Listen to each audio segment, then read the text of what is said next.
Magsasagawa ng 2 araw na tigil pasada ang Grupong Manibela kasunod ng malakihang taas presyo sa petrolyo na ipinatupad simula po ngayong araw. Patuloy ang tensyon sa gitnang silangan at sa ngayon may namumuuring sigalot sa pagitan ng Yemen at Saudi Arabia.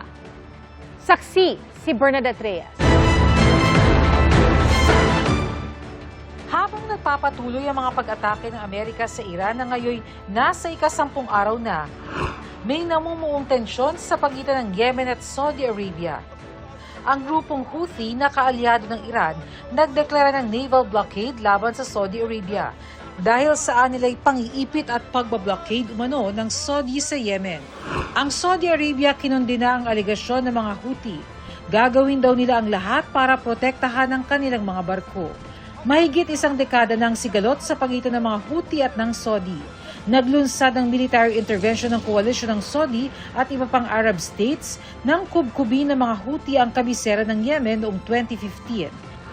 Binabantayan ngayon ang magiging epekto nito sa Bab el-Mandeb Strait na malapit sa Yemen at nagdurugtong sa Gulf of Aden at sa Red Sea.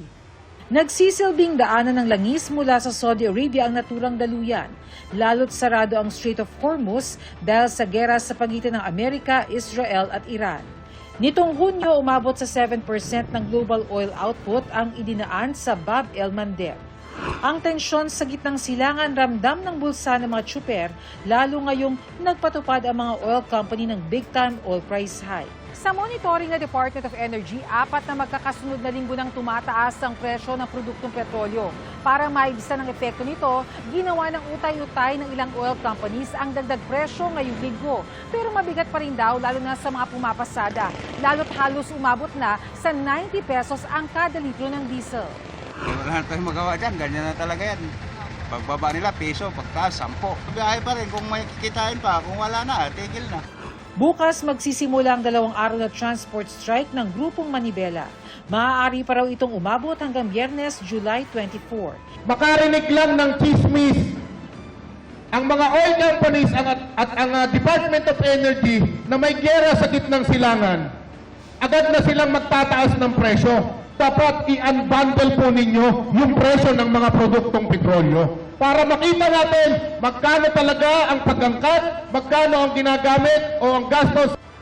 Hihirit rin daw ang grupo ng dagdag pasahe. Noong Marso, sinuspindi ni Pangulong Bongbong Marcos ang planong dagdag singil. Yung na-outlet na piso na per hike, ano na po ang nangyari, mahal na Pangulo? Magsosona na po kayo. Yung piso na ibinigay sa atin, sana naman po nakikiusap kami na madagdagan pa ng piso. Hindi po sasapat ito para lamang po ito makasurvive kami. Wala pang pahayag ang LTFRB. Ako si Bernadette Reyes, ang inyong saksi.